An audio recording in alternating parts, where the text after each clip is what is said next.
successful clients that we have, all of them say the same thing, that their success happened when they realized that they were no longer the dance teacher. They're not a dance teacher. They're not a gymnastics coach. They aren't a swim school. They're a business owner. And when they made that switch to I'm a business owner, all of a sudden things started to work a little bit better because they made that leap from being a technician, which is, in my mind, is a teacher, as a coach, it's a technician, to an entrepreneur, which is a very different mindset, and you're looking at a lot of different things. Hello, this is Andy Seeley, and this is another episode of A Family Business. And we're very lucky, I think, to talk to Audra Queen, who is the CEO of the Dance Coach. Is that correct? Have I got that right? Have I messed that up already? That's okay. Yes, I'm CEO and founder of Audra Queen Coaching, and under that is the Dance CEO Coach. The dance CEO. Sorry. Right. It's okay. There you go. So I start off everything and I've already gone in the wrong direction, but that's me. So, and I think anybody that listens to anything that I say probably does occasionally hear me twist up my words. So with that though, I think it's important for people that are listening to this to understand why we're talking to Audra. I was very lucky to be on Audra's podcast, and I highly recommend that anybody find out, and we'll actually attach her podcast below to anybody that wants to listen to more of Audra's wise words. But that conversation was really, really interesting to me. I found it really compelling and thoughtful, and I kind of wanted our listeners and our viewers and our people and our, I guess, ecosystem to hear a little bit from Audra too. So I do highly recommend that anybody that is listening to this or sees this, please search out Audra and start listening to her, because I think there's some good, solid, wise words. And one of the things I was saying to her before we came on, I'm very passionate about helping small business ma and pas that are looking to help their communities, looking to help their kid base, their child community, and support all of the parents and helping them make their children be all they can be. And I feel that Audra is of the same ilk. So she's, whilst we want you to make money, whilst we want you to do well financially, we really want you to be successful, because success means there's more kids benefiting from the wonderful work that you guys are doing out there in the Kids Activity Center realm. So that's my little introduction of Audra. I think she's great. I'm very happy to have her, and you'll be hearing more from her with us as well, hopefully over the next few years and so. But Audra, welcome. I've just laid out the red carpet there. Thanks for joining us. Thank you so much, Andy, and I really appreciate that introduction. That was very sweet and thoughtful. Yeah, I very much feel aligned. I too actually really enjoyed our podcast episode when I had you on.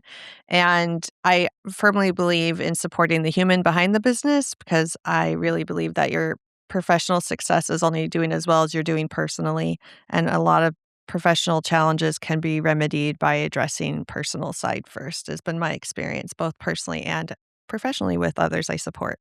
Yes. And we've got a few topics that I want to go over, because I think they're really important things to talk about. And it's something we see a lot. A lot of these topics that I'm going to bring up is things that we see consistently that I think Audra will have a real interesting take on. But the first thing that I kind of want to have a little discussion about, because I think it kind of affects everything a little bit, is the hidden cost of kind of trying to do everything. And in our niche that we serve, there's a lot of people trying to be everything. They're the CEO, they're the HR person, they're the instructor, they're the cleaner, they're the chief bottle scrubber, they are doing payroll, they're vacuuming floors, they're doing everything. They may be trying to do being a marketing expert. They're wearing all the hats. There used to be a product that I think changed its name, but it used to be called 17 Hats. I don't know if you remember that product. It was like a business management product, and they called themselves 17 Hats because they knew that its target audience were wearing 17 hats, which I thought was quite smart, and they, for some reason, changed their name. But, do you think that some studio owners secretly build themselves a prison by doing this? Yeah, I don't even think it's secret. I think unfortunately, yes, coming through the lens of dance, but also this does translate to the other business models. I don't think that business knowledge is readily available from a young age. But so the thing that's driving the people who start their businesses is the passion, and then the business comes secondary, which was my experience as well. But unfortunately, it's not communicated in a way that aligns with the unique structures of these businesses. And so traditional business information isn't necessarily translating over. And so they're trying to figure out, wait, this doesn't make sense with doing, so I'll just tweak it. And the other side of it, the biggest cost is the people pleasing aspect. That is very common, thinking that you have to say yes to everyone in order for it to be successful. And the very first thing that goes off the table is yourself, which long term, the cost is your happiness, your mental health, your physical health. Relationships can be sacrificed. And then also burnout is inevitable. And at that point, most likely everything you've been trying to build, you don't have the capacity to sustain it anymore. You do hear of the tough, angry, dance studio owner that's like really tough. Do you think that is a little bit because they're maybe an A-type personality that's and they're successful and have that drive to try to get things done, but it also that is a cause for their difficulties because they feel that they are the ones that can do it all, and maybe they don't even trust. Is trust a thing that they struggle with? I think, well, the very tough, upset, angry studio owner teacher is culturally been based and passed down for generations, but there is a shift for that. There's been a lot of effort for trying to stop the generational trauma of that with the current day and like trying to not have that be passed on. Yeah. But I think all of that stems, regardless of how you run your business, especially with how we just said 17 hats, it stems from the scarcity mindset that's perpetuated from the very beginning in dance schools. Right. And the approach of you're replaceable, there's only a few spots, you have to be perfect at everything in order to be slightly considered. And it's personal if you don't get cast, right? Or selected or the thing. And so that is the through line that goes into the business running. And so you learn from a young age that you need to be grateful for whatever's handed to you. There's not a lot of money in the dance world. I'm saying all these things not as a fact, but this is what was the myths that Right. were being told. So people are catching this These are like, the wait, what? narratives, right? Yeah. Yeah. So there's so many who still function with the belief that there's no money. You have to work really hard for a little bit, and your passion needs to make up the difference for your finances. And that's why you put so much in there. You've said a couple of words that I think I just want to ask a little bit deeper on. It might seem a little bit emotional to say this, but you said the word passion, and you did actually say the word unhealthy earlier. Can that passion actually become unhealthy? Absolutely. I think one of the shifts I had to learn later in life that helped me figure out how to live a balanced, healthy life and not have my business run me is I had to learn that my identity wasn't a dancer. It's that I'm a creative at my core, and dance is one of the ways I show that creativity. And so many individuals identify as a dancer and they don't know who they are without that. And so that's also part of the driving force and the fear and the scarcity approach. And so, Right. yeah, the passion, the misplaced identity of being a dancer, and that's your only value. And so they pour everything into it because without that, who are they? That's a very common, even if they don't want to admit it, that's a very common sublayer thought that's always there. I always think like all of the successful clients that we have about 120 now, but the successful clients that we have, and we've actually had a few interviews with some of them, all of them say the same thing, that their success happened when they realized that they were no longer the dance teacher. They're not a dance teacher. They're not a gymnastics coach. They aren't a swim school. They're a business owner. And when they made that switch to I'm a business owner, all of a sudden things started to work a little bit better because they made that leap from being a technician, which is, in my mind, is a teacher, as a coach, Right. it's a technician, to an entrepreneur, which is a very different mindset. And you're looking at a lot of different things. So from a percentage standpoint in the dance industry, because I know that's your key point, but maybe just generally in the kids activity center, would you agree that those niches have a very strong grouping of technicians that have started their business because they're trying to figure out how to pay a mortgage on something that they don't think necessarily they can make enough money on as a employee? So they start these businesses, then they get caught inside them as a technician because they aren't an entrepreneur. They don't know some of the rules of engagement when it comes to building a business that actually can free them, and they end up building this prison around them because they're building a business from a technician standpoint or an employee standpoint. Yeah. The examples of what dance businesses should look like for so long have been you do it because you want to teach dance and you believe you Mm. should have your own studio, but the conversation of what that looks like as a business owner isn't there because that information hasn't been accurate for so long, right? Again, they're like, well, I am a dance teacher, but I put in a studio so I can do that.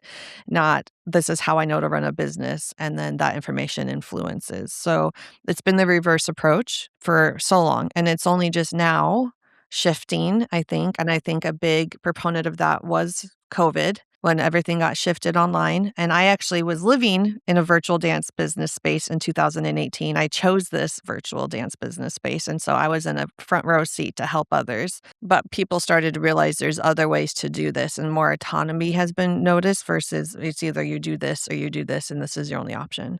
I actually support so many varieties of dance businesses, and a lot of them are virtual now. And so it's already influenced the conversation. And I am seeing those who started with the traditional dance studios, they are coming around to the shift to this reframe in their mindset, but it is taking longer since they started with that traditional process. My feeling for anybody that's maybe considering starting their own dance school or whatever is you've got to do it from the point of view that you want to be able to build a staff.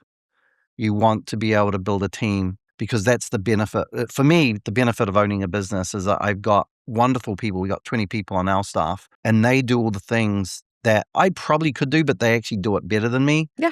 So I'm able to focus on the couple of things that I'm the best at. They do all the other stuff and it frees my time up. So it keeps you in your I wheelhouse. can go on a vacation, Yeah. right? I recently went on a vacation to Australia and New Zealand for 2 months. And I came back and the business was in a better state than when I left. And that's kind of the dream, right? Like we're earning a decent money. I won't say that we're Elon Musk type stuff Right. happening because that's definitely not happening. But for me, time is the most valuable commodity.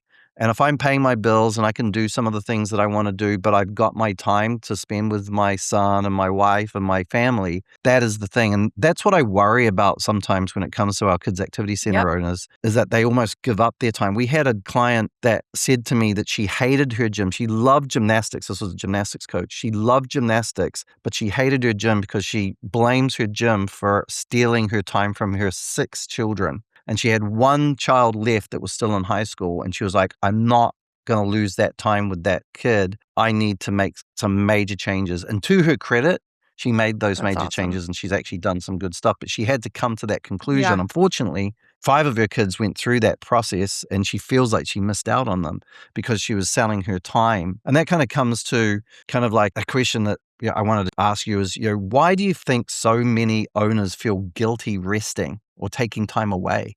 The people pleasing from the beginning. Your success is based on other people's satisfaction with you, even as a student in the studio. And so you're taught that to get results that you would like requires you to say yes to everybody else. And you're never taught that you're valuable and your individual self is a priority.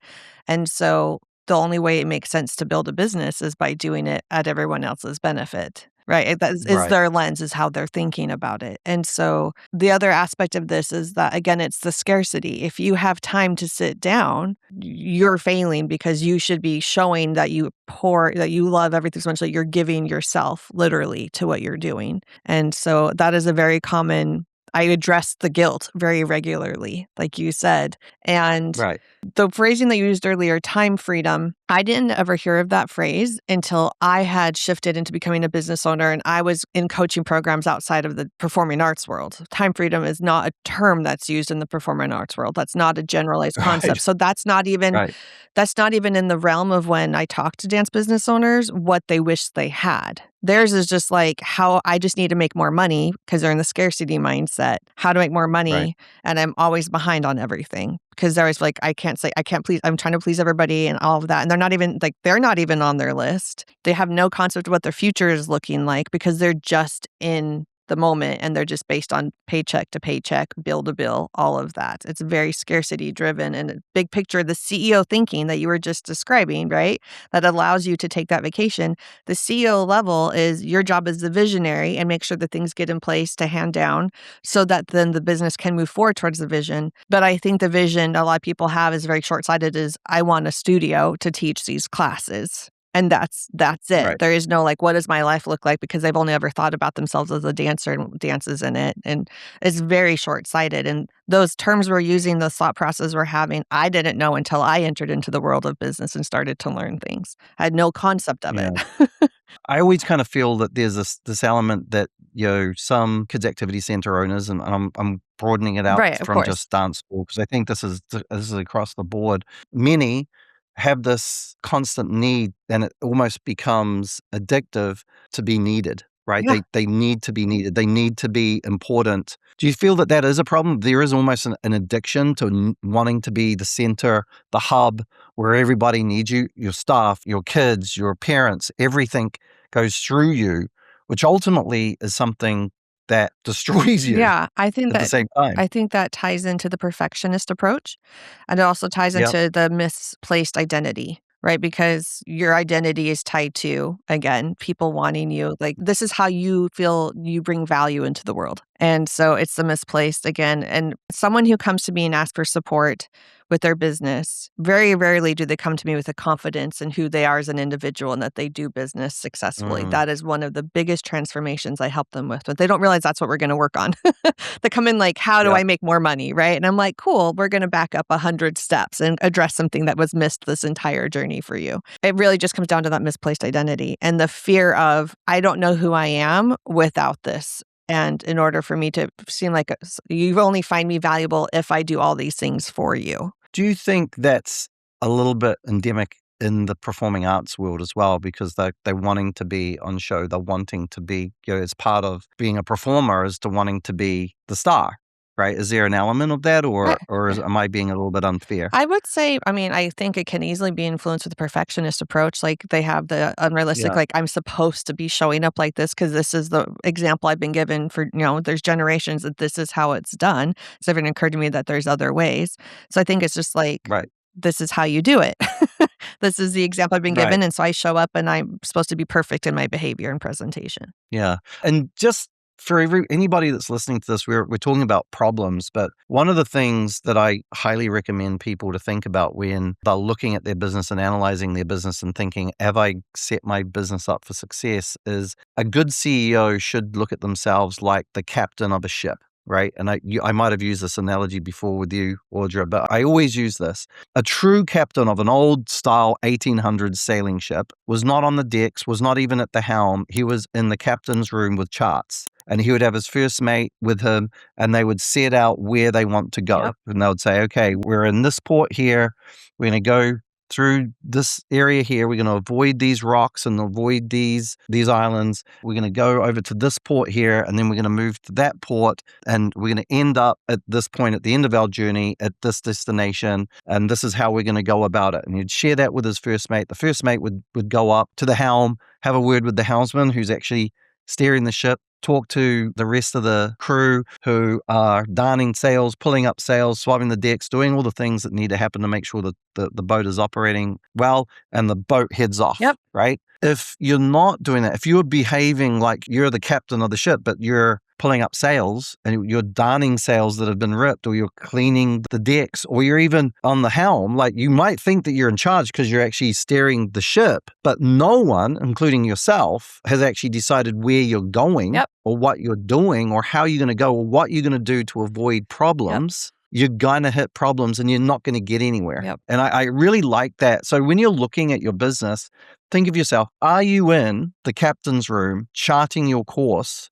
Because once you give direction, once you give, this is our goal, this is what we're going to try to accomplish to your team, if you have team, your team even operates better because they all of a sudden have something to work on. They know what they're doing instead of, well, I'm just cleaning the floors, the deck of the And ship they're as asking, well, best as why I am I even can. going to Or bother doing it? Because she's going to come back, or they're going to come behind me and do it again because they want to make sure it's done perfectly their way. Yeah. right, right, exactly. So I just want to throw that out there. But let's move on to some other stuff, because you did talk about identity, and I want to talk a little bit about that. So identity beyond the studio, I think, is really important. Knowing who you are and your self-worth, that is more than just your studio. I find that all of my best decisions are driven from what I want to accomplish in my own life. Yep. And what my values are. So, my values kind of do echo throughout the business. And I'm able to make decisions and actually have a much clearer understanding of what I want to accomplish, which makes it easier for me to give goals and direction to the team. If I know what I want personally, it's not Andy being my identity isn't Andy, the owner of Creatively Disruptive. My identity is Andy Seeley, father, Yep. husband, son, brother, who wants to spend a lot of time with his family and sees family values is tremendously important in helping others reach those goals. That's who I am. Right. Creatively Disruptive and me being the CEO of it is kind of like the tool or the one of the things that I do to actually accomplish those things. Right. Yeah. How do you feel about that kind of way of looking at Yeah, things? that you're putting the personal before the professional. Your professional is succeeding because you focused on what you want personally first, because the professional is just one of the modalities to achieve your personal goals. I want to share a personal story because I'm a big believer in living by example. I never planned on owning a dance business. Intentionally, growing up in the dance world, I pursued ballet professionally. I did dance professionally. I've been a co-artistic director of a company. I have my master's degree in dance. I've been a college professor, but never once, I always actively said I was never going to own a dance studio because I didn't want to deal with the parents. That was always my verbiage. In 2018, at the time I'd been married for 8 years, I had 2 little humans. My ex-husband and I got divorced. And all of a sudden, I was a part-time single mom. And at that point, my youngest of the 2, she was 2 years old. I had been her medical caregiver since near the beginning of her life. She had unexpected heart failure. She's doing great now. Everything's good. But all of a sudden, for the first Good. time in my life, I was focused on her and I had not been employed for a year. But then now I was a single mom and I needed to make money. And it didn't make sense to go be a college professor again because I wouldn't work with my young children and the medical needs and all of that. And I got a really strong impression from God, I'm a believer in him, that I needed to start a virtual dance business, teaching lessons from home online, which 2018 wasn't a concept yet, but it checked all Right. my boxes and fulfilled what were my immediate needs. And I Googled that night how to start a business in Louisiana, because again, no knowledge. And I built it from Google. Ask a question, research it, apply it, figure it out, Right. repeat. Come a long way since then.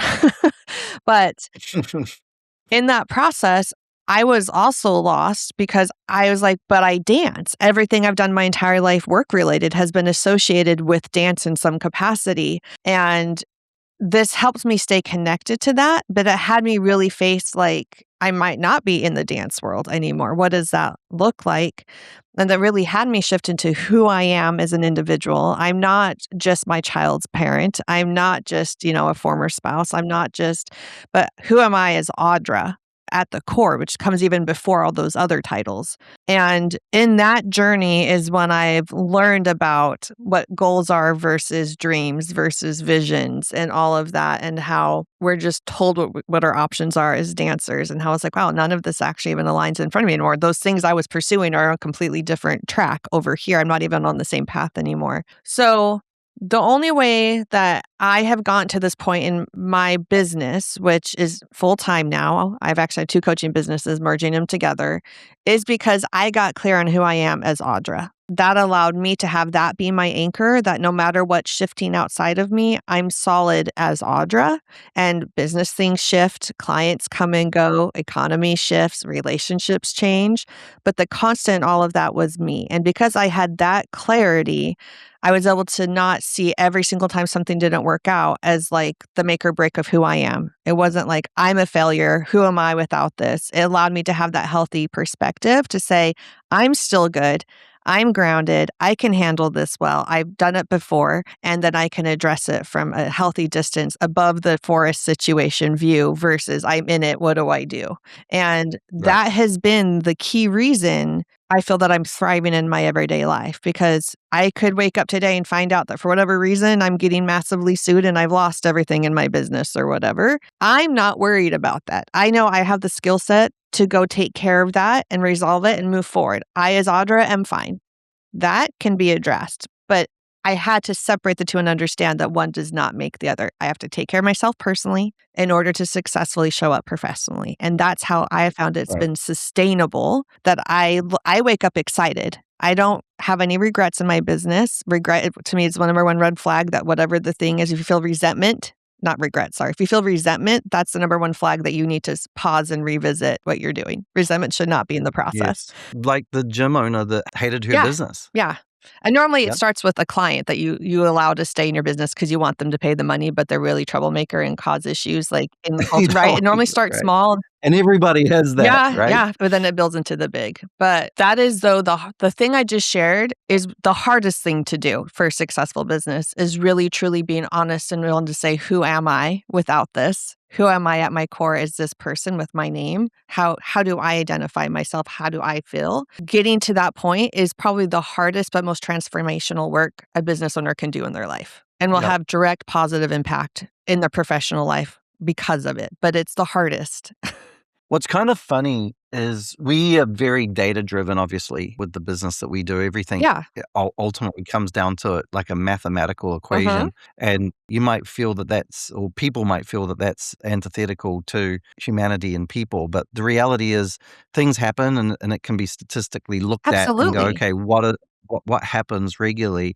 And what's really interesting to me is every new client that comes on board, we go through a process of trying to find out what their goals are. Mhm. Because most of them don't actually have a clear Yep. understanding. Their goal is to be busier.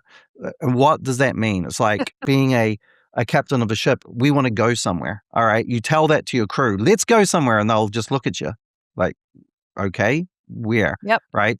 So we try to figure out what their goals are. And what's really interesting is once we've told them that, hey, it's really important for us to be very specific about your goals, what's interesting is we hit another wall pretty quickly. What ends up happening is they go straight to, well, I want to be able to, get a better location. I want to be able to hire staff. I want to be able to do this. I want to be able to do that. And that is their goals in their business. And we have to stop them and go, no, we need to go deeper. The goals need to What's the be, vision? what do you want for Yeah, what's yourself, the right? So, vision? and we actually, we'll talk about, go on Zillow, find your dream home, look at where you want to send your kids to college. Tell me where your dream vacation place would be if you were able to go there every year. What would be your dream car? How much do you want your business to be worth to maybe exit it and sell it at some Yep. point for yourself so you can retire, right? Because a lot of people in the kids activities center business, sometimes they'll get to the point that they're in their 70s and they basically own a job and it's really not worth anything. And the majority of those little businesses just shut down when that person's had enough. And then they retire on Social Security because they never really earned enough money or put it away to actually have anything 'Cause else. And, that wasn't you introduced to know, them. That's not what was tied into that's right. not why they had a dance business. It wasn't given like that information was not tied into why they started their business. And I actually, the answer to a lot of these questions that we're bringing up, and it probably might feel dark to a lot of people who are listening, going, that's me. Oh my gosh, that's me. Oh, but how do I get out of this? I think what Audra and I are really trying to emphasize is start with you and what you want. Drop the dance teacher role, take the costume of the gymnastics coach off, Then stop thinking of but yourself. then pause on there. You're gonna feel guilt that you're doing that, and you need to work through that first. Right. Work through the guilt aspect because 'cause you're still not to where you really can be yet for yourself.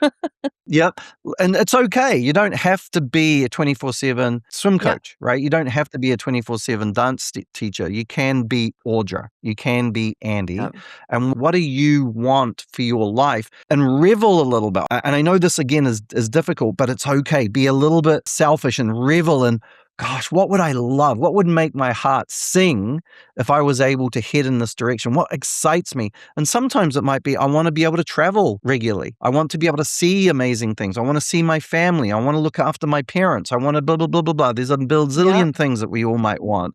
I might want to, support my church or organization yep, that is important to me. There's all these things that can really fire you up. And that fire that is really to you can actually drive everything else. And it starts allowing you to look at things holistically instead of singularly. And yep, I interviewed a gentleman, Jeff Metzger, who's probably the most successful individual gymnastics gym owner in the country. His gym now just does about $25 million a year. He's a single location. He's looking to open another location.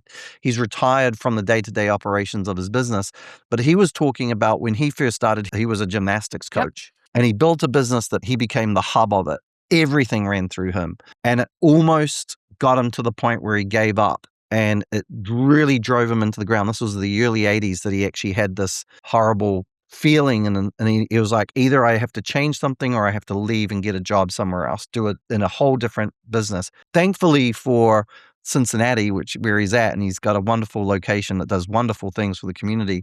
Thankfully, he decided, I'm going to take myself out of the hub and I'm going to build a hierarchical organization where I'm up here giving the inspiration, giving the guidance, giving the direction, and then I'm going to build a fabulous team below me to execute it. Yep. And now he's able to do all the things. And when you talk to him, he's so excited about life. And that moment happened. So I'm saying this more so than anything, that even the most successful in the kids activity center realm go through this difficulty. And it's not something that you should look at and go, what's wrong with me? What am I? It's so common. Yeah. Right. Would you agree? Absolutely. And every one of you who are listening and thinking, this hurts, I don't want to admit that this is me. So many others are also feeling and thinking the same way. You are not alone in I would say the large Yeah, it's majority. very rare. If you're in a place to where you are seeking support in your business, right? If you're listening to this podcast, there's a reason. It's not because you've got it figured out. It's because you're like, something needs to change. What is this?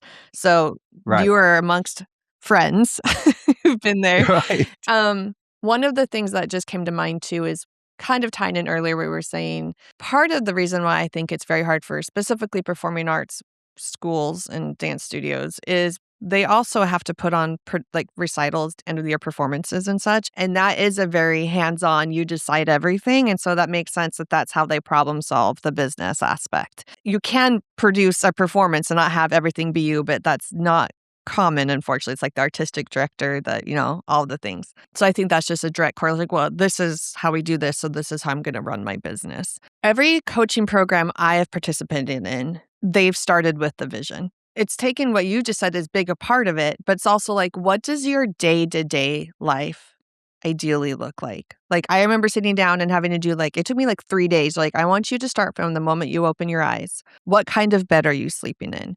What does the room look like? What do you see out the window? What kind of clothes are you wearing? What do you put on in your body? When you walk out that door, what does the hallway look like? What is your home like? What is your living? You go through the entire day item by item. And I remember the first time I did that, I was like, whoa, this is really, because I hadn't allowed myself to think that detailed Right. in the future. People think it's like woo-woo-y. They're Yeah, like, ooh. but it's just getting clear on what you're working towards, that port you're going towards. And from there, and then makes it easier to then say, okay, well, what's my dream home, right? Because that ties in I already know what my daily life is, how I feel in that daily life, what I'm striving for. And then it can give more information to those other bigger things too. It makes it seem like it's more possible to be able to be in a situation where you can take care of your parents, right? Or you can, retire and travel because you now have allowed yourself to get so detailed in the thought process. But I suspect that the majority who are listening to this are very much in that, what's the next bill? How do I make payroll again? What do I do about getting 5 more clients? They're very much what's right in front of you, which there's nothing Right. you need to think of the numbers. Like earlier comments, might sound its opposite. Absolutely, they can blend, right? Actually, the information you gather, the data you gather can actually be more helpful once you have more clarity on who you are because you're more informed of what to do with that data. So I think they absolutely serve each other. And so taking the 2 things simultaneously happening. One is, yes, you need to be aware of the day-to-day as you're getting started in this process. You need to be aware of how to get to the next thing. But you also need to allow yourself to start to look past that and what's on the horizon and letting both of those things happen and go out of the forest, not just trying to figure out how to get to the next part of the trail. Get up and be the aerial view and realize, wow, this is where we're headed. And then you can come back down into it and you're very aware of where you're going. And this is one of the core reasons why working with someone is very important.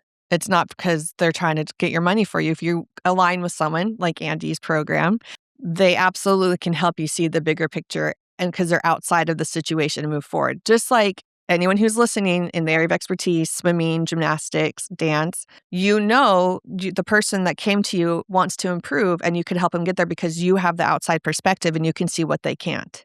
That's the exact same thing as a business owner. I have coaches, right?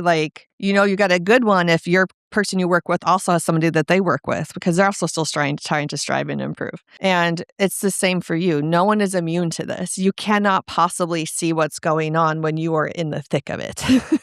Well, it's a little bit like when you're a teenager and your mum walks into your room and she's like, "This is a pigsty. Look at this over here. Look at this over here. Look at," and you're like, "Oh, I didn't even see that stuff. I thought my room was I'm was good, clean." right? It's because your mum's not living in it, Right. and she might go in there with her hand over her nose once a week, and everything's fresh, and she sees every little thing, and you're like, "How does she even see this stuff?" It's the same with our businesses. When you bring someone in who's fresh and you're not working in a hub and spoke type Right. business, they see these other things. And if I'm honest with you, when you build a hierarchical business, you put yourself as that mom, Yep. right? And I'm constantly kind of just trickling through what my managers are doing and Yeah. my middle managers and my people who are working on the front lines, just going through and looking at how they're doing. And I see stuff that they don't because they're in the thick of it, right? They're chopping the trees, they're doing the stuff, they're getting stuff done. And I'm not in there. And I go, oh, why are they doing it that way? Why is it this way? Maybe there's a better way to do this. And sometimes I don't know the answer. And sometimes they don't know the answer. But we both look at it and we go, yeah, there's got to be a better way to do this. And my business partner, who's the operations manager, oftentimes we'll look at him and go, hey, come and look at this. And he'll look at it and he starts working on how do we improve this, right? And one of the things I really do highly recommend that anybody, and I know when it's a small dance school, if you've got 100 kids and you've got a little tiny location in a strip mall and, there's a lot of them, right? It's very hard to try to make yourself a hierarchical business. But I think your goal should be to, hey, I'm the owner and CEO of this business. I can still coach some classes, but I need to start building some infrastructure below me that I can manage rather than everything runs through me. And I'm kind of interested, I don't know what your feelings are with this, but with the advent of technology, everybody's concerned about AI and how it's going to affect things. And I think things like dance, gymnastics, swim, martial arts, all those kind of kid-centric, human-centric businesses, there's an element that you could say that there is some protection from the effects of it because you're dealing with people on people. It's going to be a long time before an AI is teaching dance routines to kids. But I think there is an element that there are other businesses that your parents might be involved with that get affected by it. And we all need to somewhat embrace technology. Talking about the hierarchical stuff, one of the biggest things that I see with dance is if you are a little business that's in a strip mall and you've got maybe you and 2 dance teachers who are working part-time, there's always a little bit of a moment where who's answering the questions, who's fielding the incoming inquiries, the calls, all of that. It ends up being the dance school owner. And that ends up becoming a 24/7 job because mums oftentimes are looking at stuff at like 9:00 at night when the kids are asleep on a Sunday or whatever. And then you've kind of published your cell phone and everybody's calling in and it feels just constant, which is that unhealthy part, because you have built yourself as the hub that everything comes through. I've got to say, and this is a little bit self-serving, but I've got to say there are now technologies where you can artificially start building your hierarchy, and it can start with things like AI, right? So, we have an AI. I mean, we use it for ourselves. If you were to reach out to us and ask to start talking to us, your first contact is going to be an AI, and you might not even realize it. It's amazing. It talks to people like friends talk to people, right? And to the point that we once had a grandma that started sending photos of their grandkids to the AI and starting to build out those layers of team. I don't know why I hesitate calling AI part of your team, but team members, whether they're human or AI, to take a little bit of pressure off of you and start moving from being a hub and spoke type business to being more hierarchical, even if the system is, some of it is AI, is so important. Because, one of the biggest things that we see, from a marketing, and I hesitate to call ourselves a marketing company at this point, we're kind of a revenue and enrollment growth company, which is different. One of the things we see, especially in the dance world, is these overwhelmed dance studio owners that are struggling to make that lift from being a small kind of strip mall 100-kid location. They need to get to, say, 200 kids to be able to really start freeing themselves. Because there is an element, and I think a really good argument, that, hey, at 100 kids, I'm making enough money to pay my bills, but I'm really not making enough money to start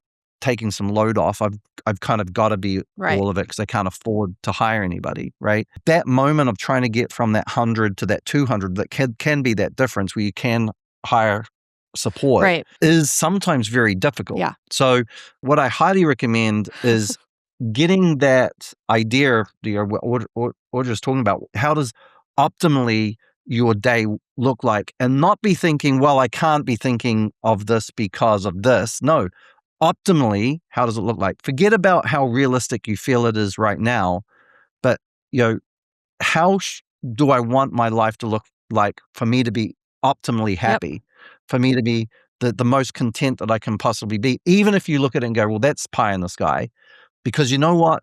You don't know what you don't know. And oftentimes you've got to let go a little bit to get what you want, if that makes It does. sense. So circling back to the technology part. So what I'm hearing, the summarized version is systems, getting systems in place and how that Yes. makes sense. And It's tough.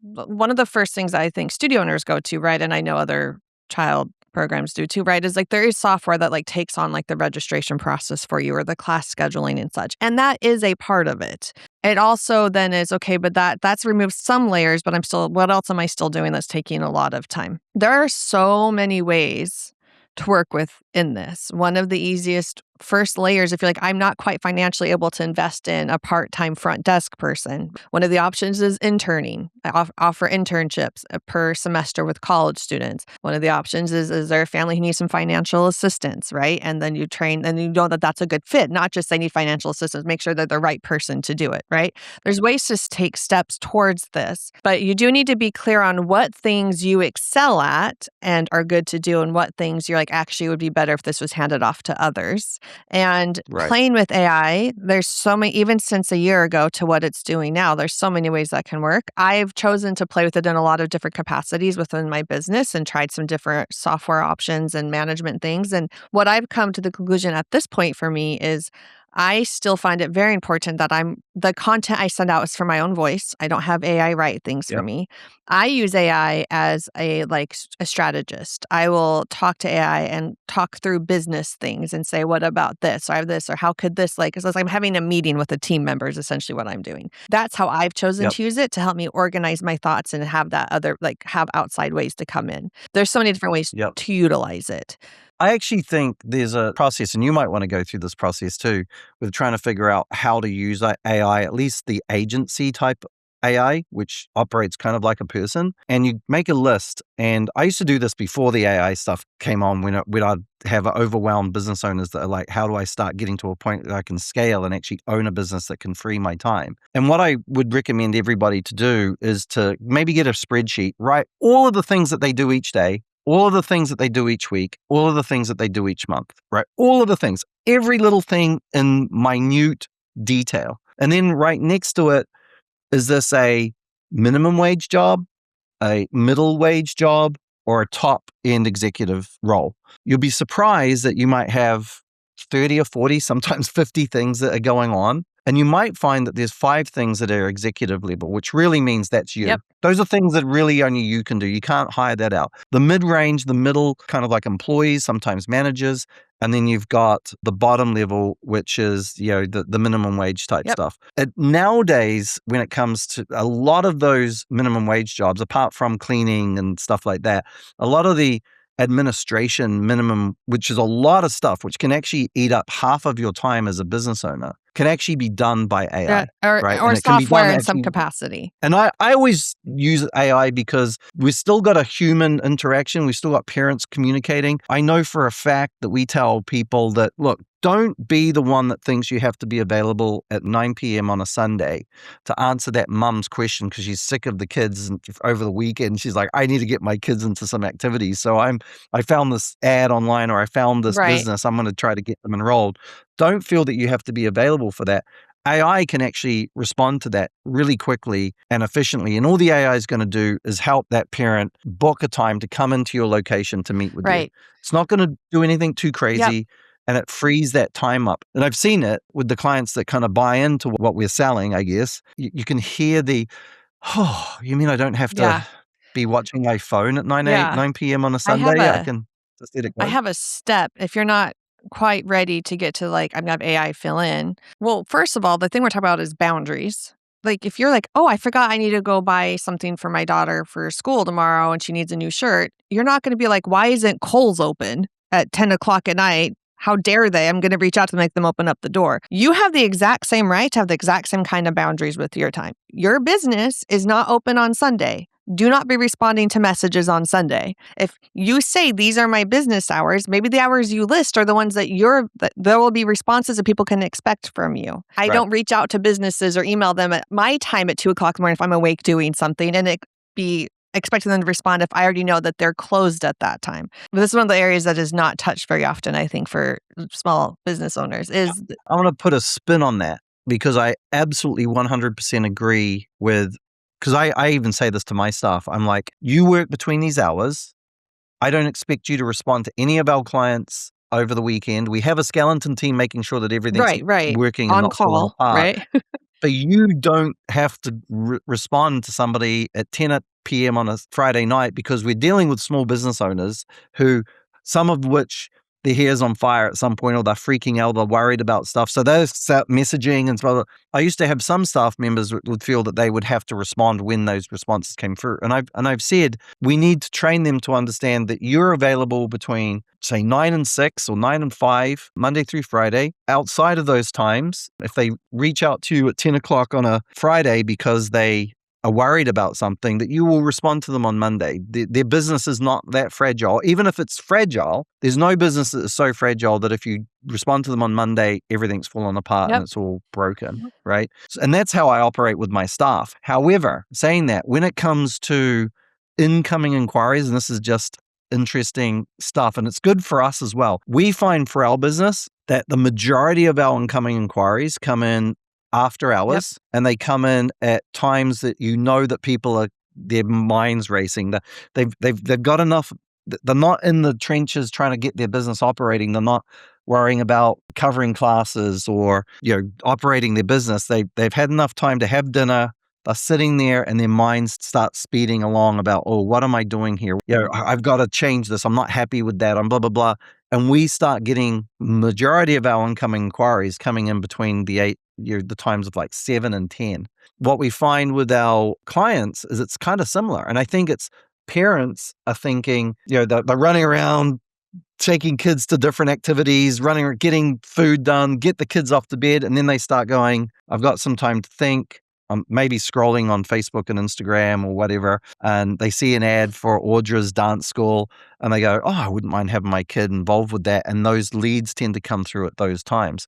What we do know statistically is there is, unfortunately, if you're wanting to be the hub and spoke of the business, if you respond within 5 minutes of them reaching out, you've got a 400% more chance of them becoming a customer than if you wait for the following day when they've had a chance to forget about it and then they're like, oh, whatever, they move on. So what I would throw out there, because I think what Audra's saying, you've got to protect the human Yeah, time. absolutely. And this is where systems And come in. there has to be something that you go, you know what? This is a rule. This is a rule. I'm protecting my staff's time and my time. But how do I solve both problems? Because you can have your cake and eat it too. Yeah. And that's where the AI comes in for that. Now, we're getting to a point now that if our clients reach out and they have questions about different things, we're starting to work on developing like some frequently asked questions because we've got 120 clients and there's probably 30 concerns that they constantly have that we can answer quite easily. Right. And we're starting to build that out with the AI. What's interesting for us and anybody that wants to look into it, and I'm going to probably try to convince Audra to have something based on what she's just said here. Well, maybe I'll help you out, Audra. But if you want to just test it, feel free to go to our website. We've got a little chat bot there. I hesitate to call it a chat bot because it's not a bot. It's actually, there's no pre-answered things. It'll actually have a conversation to you like you're talking to Audra or myself. It will try to convince you to schedule a meeting with us to talk to us because ultimately that's what we want. I ultimately want the human connection. Anybody that's reaching out to Audra's business to talk to Audra. I want ultimately anybody that's reaching out to your dance school to talk to you. But what's interesting is the majority of the inquiries or the time where our client base, and it's my client base or a dance school's client base, is thinking about, I want to change something, I want to do something, I want to take action on something, is at times when we want to protect our Yep. time, right? We want to be reading stories to our kids in bed, not answering questions from inquiries. Yep. And you can have your cake and eat it Yeah. too. Sorry. And so another perspective of this is because I am a service-based business, I'm a coach, I work with individuals and in group settings. There is the option with AI that coaches are going now to where they create an AI version of themselves that their clients can reach out and ask questions all the time. I'm not But sure I about have that. made the decision Yeah, that my skill set and my superpower is the ability to pick up on the things between the lines. When you deliver right, information to me, I can pick up the nuances that can't be picked up if you're talking to the AI version. And it's not a matter of life and death. And so the questions that they have can wait for business hours to be responded to in regards to what I do, right? I understand the inquiry thing right. and absolutely like there are systems and softwares in place. Even if you're like, I'm still skeptical of AI, there's still software that they can handle the inquiries that come in and get things going. But if you want it to be more Sure. of a human interaction, that's where AI comes in. I think the summary of all of this is that if what you're doing is not working, don't keep doing it.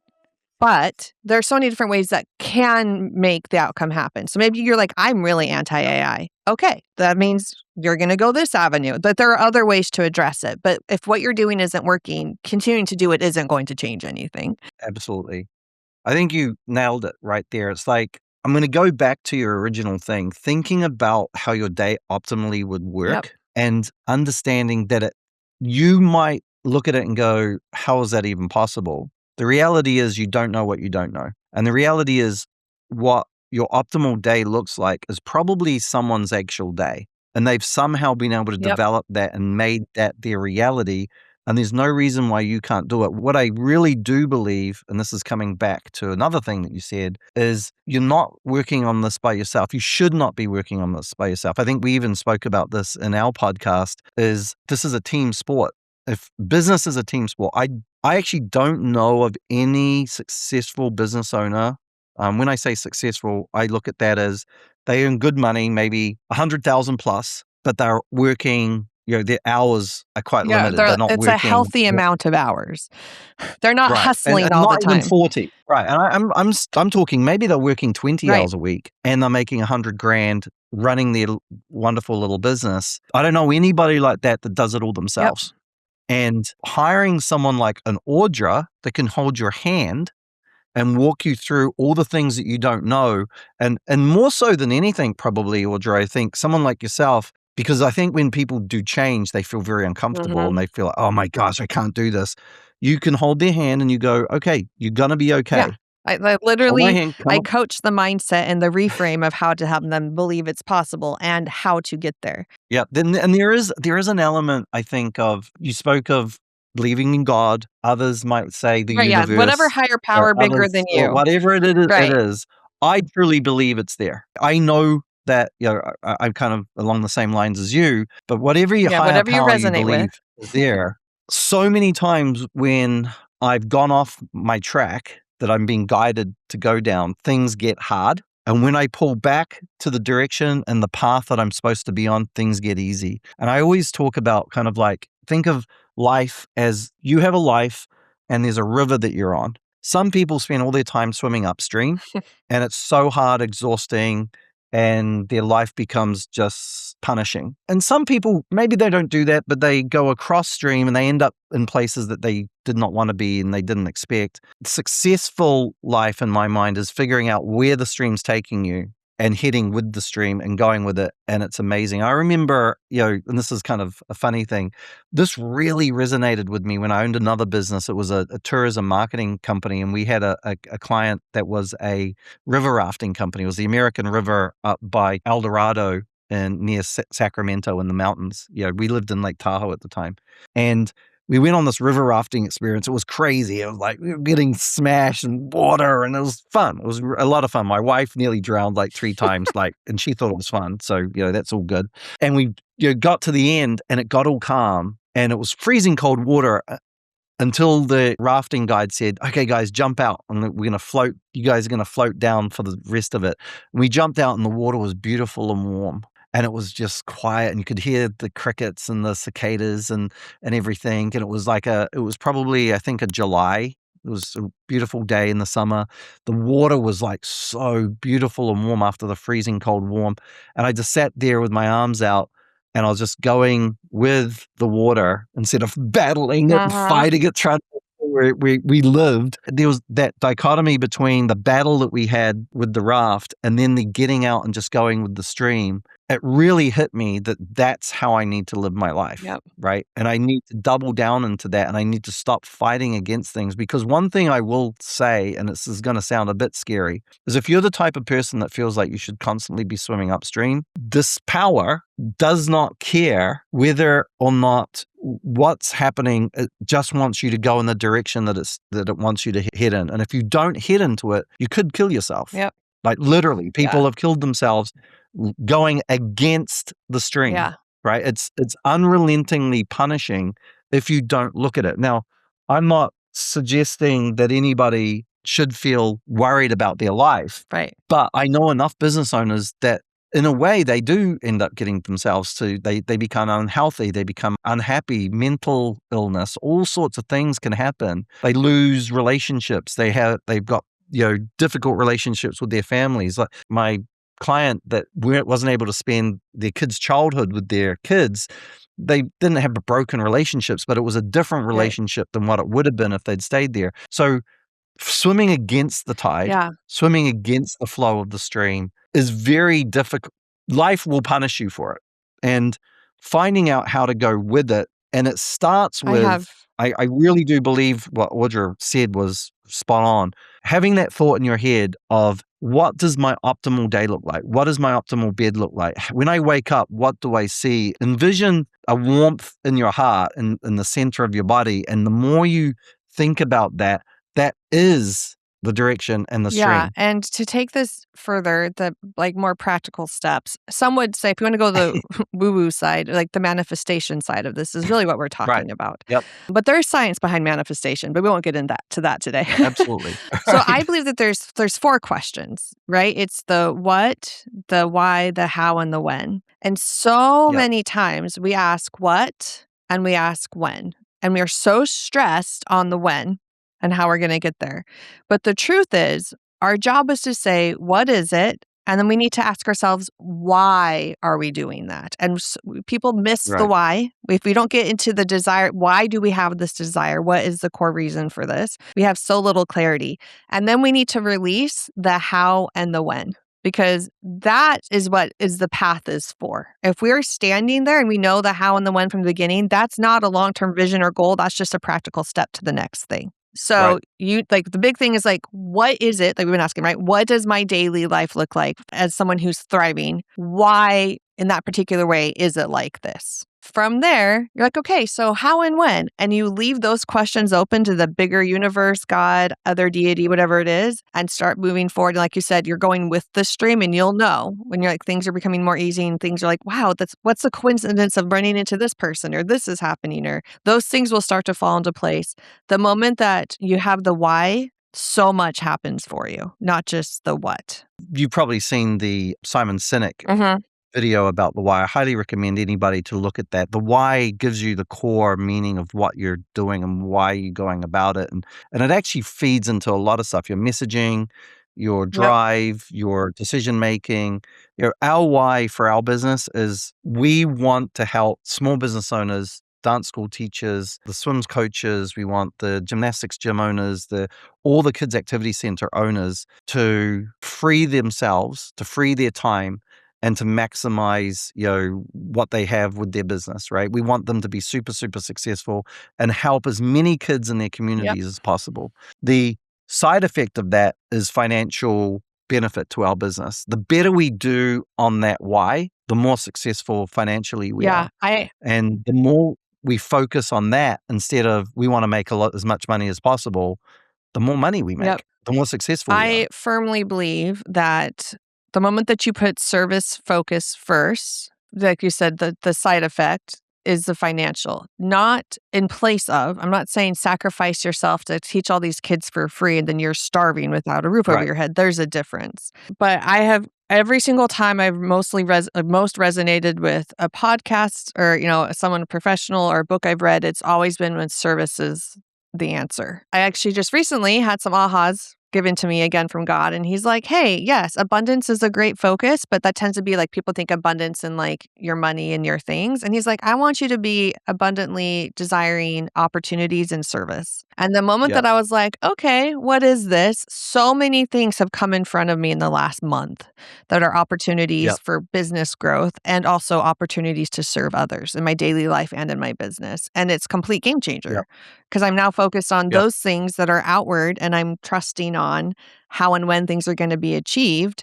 And as a result, these other concerns that were my main priority back when I was a single mom and stressed and focused on just how do I get food on the table and keep the roof over our head, those are no longer my priority. They're still a need, but I trust that they'll be achieved because I've shifted into a healthier long-term picture.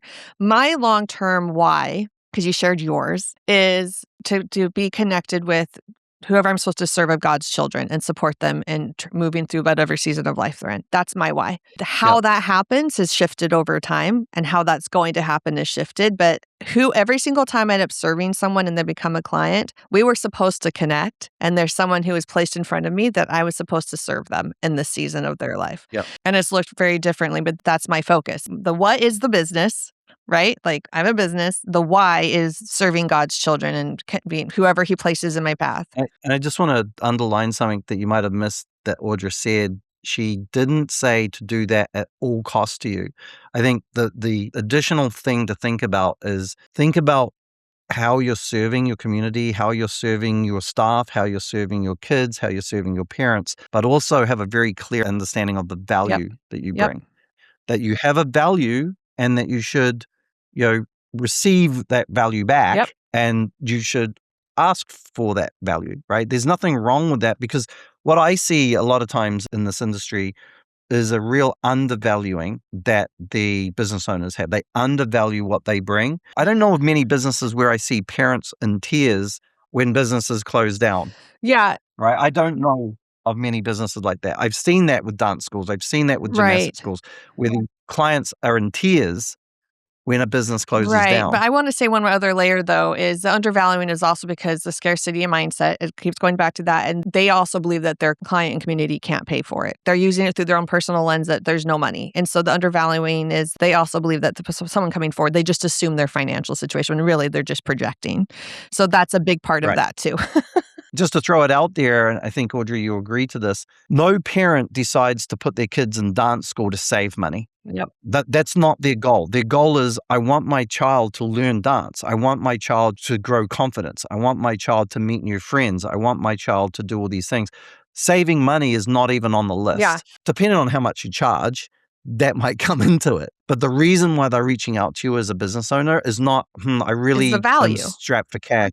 What am I getting for it? What are my kids getting for this? Yep. And I'm prepared to pay whatever it is if I feel that this is really beneficial to my kids. And you don't need to gouge. You don't need to be, I always say to people, think of me as your client. If you deliver something that helps my son be all he can be, there's a lot of money I'm prepared to pay for it. There's a lot of money I'm prepared to invest into that. Make me pay what I think the value of your business is. If you want to do good in your community, because I'm paying a good number, then do some sponsorships, then do some scholarships, then help some people that maybe need the help. Don't bring the dollar amount that you value your business down to the lowest denominator, where I'm actually saving a huge amount of money on a business that I value 3 times as much as I'm paying for. And also, if you think that every single person who comes through your door is equally responsible for the financial outcome and you make everybody carry that weight evenly, that can also limit what you're capable of doing service-wise. For example, like my one-on-one coaching is, my highest paid service, right? But there have been times, I actually work with someone right now who has come to me and I know that they're in a situation to where I can help them so drastically, but they are just not financially in a place for it. But I also know that they will show up and do the work. They're not just like going to take the easy way out. It's like, oh, something's going to me. I'm not going to take the value. And I said yes to this person. I said, what can you bring forward to this financially? And it was like a quarter of what my fee was. And I said, yes, I'm going to serve you. And their life has changed like black and white, night and day, like completely different because I said yes to them. And I trusted and knew that the financial needs I have would be balanced out in other areas. And it did. All of a sudden, because that person didn't pay me the full amount, I wasn't starving. It came forward in other ways. And actually, one of the things that's happened is because I helped them change their situation, their financial situation has changed. And they had come back and said, I want to pay you for what even though I never expected that. And they've also then been word of mouth for other clients because I felt so strongly value-wise that I needed to serve this person and I knew I could help them and trust that it would be resolved in other ways. I want to recommend a book really quick that really reinforces this concept of service-based successful businesses, and it's called The Go-Giver. The Go-Giver. Go-Giver. It's a story, so it's really easy to learn, and it's not super long. I've reread it now I've read it now 3 times because it's so impactful, but it really helps put across the idea of how to shift into a service-based approach and how if you do that with all of your choices, it will come back tenfold. And so, and there's many other versions of it. That is the core one I always come back to, that particular book. Bob Burg and John David Mann. And he's done other books too, but that's the core one. Again, it comes to having a really clear understanding of what you're trying to accomplish. The why. Having a very clear understanding of where you're trying to go and what you're trying to do. And it's not about what you're not trying to accomplish is opening the doors and teaching a class or just coaching this Andy today. That's not the grand plan that you have. And I think it does really start with going, okay, what do I want for myself? Something about what you said resonated with me with the waking up and going, what is the bed that I want to wake up in? What does my bedroom look like? What does it look like when I walk down the hall? What is my breakfast going to be? What's out the window? What is that perfect morning wake up and how your day pans out? It kind of starts from that. And then the service and doing right by others and taking care of others. I always say to our clients, as long as you're a client, there's nothing that we wouldn't do for you. If you get into trouble, if there's difficulties, if blah, blah, blah, everything's on the table. All options are on the table to help you.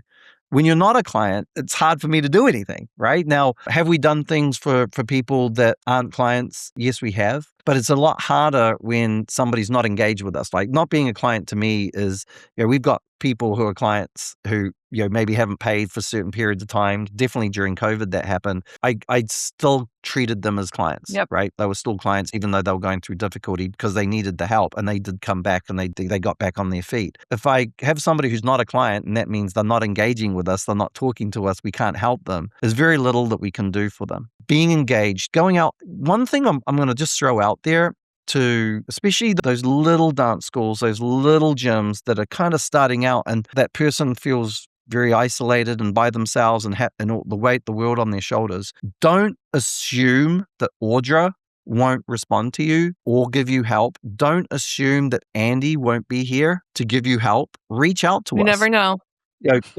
Don't say, oh, well, I can't afford it. I've heard that Creatively Disruptive is really expensive. And the reality is we're cheaper than a part-time employee if somebody wanted to work with us. But let's say that's what they've heard. Reach out to us. We have a lot of free stuff. We have a lot of tools and things to help clients because a lot of our clients have been little and they need that little assistance, little support, feel like they aren't alone to actually get to where they want to be. And I highly recommend don't sit there in your misery and your difficulty thinking I'm by myself and there's nothing, no one out there. There is. I'm interested in you. Audra's interested in you. Reach out to us. You never know what's going to happen. Worst case scenario, I will sit down with anybody that wants to talk to me and give them an hour of my time to try to help them if I can. I've got a whole staff that are willing to do that. We've got a Facebook group with thousands of gym owners and gym managers and dance school owners and dance school managers where if you go in there and ask a question, reach out, you're going to get an answer. You're going to get responded to. You're not by yourself and start building your team. And sometimes your team is having an Audra that you can just reach out to and say, Audra, I'm struggling with this. What is your thoughts on this? Right? Yeah, because then that's a stepping stone to it. Then, okay, now you're in a place where you can hire someone who works for you directly part-time, right? But maybe it's that you need that additional support first to get there. Yeah. Anyway, we've spoken. I think we need to we'll have to have another podcast. We can just go and go and go. We could talk forever about a lot of different things. And I think we will. I think this has been a really good conversation about where people are when they're stuck and the beginning of unsticking themselves and maybe actually putting themselves on a course of I'm not going to say the word happiness because I feel that happiness is like anger. It's like fleeting. Happiness is like sadness. It should be fleeting. It's not something we live in. But contentment, where you feel content and at ease with your Well, life, should be I the think goal. that it's shifting from surviving to thriving. And thriving, yeah. So I Yes. think, yeah, we're shifting from the survival day to day, hour to hour to thriving sustainably. Yep. And feeling Yep. content and at one with what you're Yeah. doing. So I think this was a really good conversation about that. There's a lot of other conversations that I want to have, Audra, with you, Audra, and I think we'll set those up. But thank you Yeah. for joining us today. And I've really enjoyed it. There's been a couple of things that I really picked up what you spoke about, which I think everybody knows because I keep talking about it, that I really want whoever's listening to really think about what Audra said. I do also want you to know that taking yourself out of the hub and spoke mentality where everything runs through you is your goal. Yep. You might have to be there at this moment, might be where you're at, but be thinking about how do I build a hierarchical organization? Contacting Audra, contacting myself, contacting my team or Audra's team is the beginning of figuring that out. Yep. So with that, Audra, I'll give you the last word and we'll end it. Well, I just really grateful that I was able to be here with you today. And as I shared, it's so important to me to help the human behind the business. And if you're interested in following me, connecting with me, I love a good DM. I live on Instagram. I'm at Audra Queen Coaching, or you can email me at audra@audraqueencoaching.com. And yeah, thanks for letting me be here today. Appreciate it, Andy. Awesome. It's always a pleasure. We'll talk Okay. soon. Take care.